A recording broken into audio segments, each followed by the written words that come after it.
Hey folks, today we're diving into some condo drama that's got everyone talking.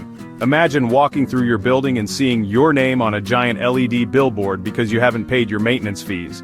Yep, that's exactly what's happening at a condo in Malaysia. So, this viral video, shared by TikTok user Stay Woke Property, shows a digital board set up in a public spot, listing owners who haven't paid their fees since December 31st, 2024.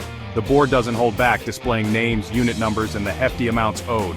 One defaulter owes RM5,346.30, another RM8,865.87, and get this, someone's in the hole for over RM15,000. The condo management seems to have hit their breaking point after repeated failed attempts to collect these fees.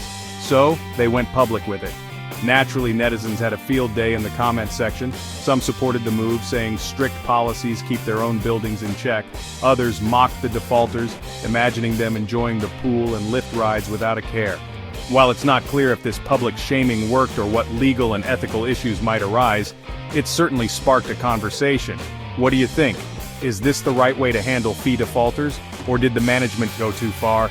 Drop your thoughts in the comments. Thanks for tuning in. Don't forget to like, share, and subscribe for more updates on stories like this one. Catch you next time.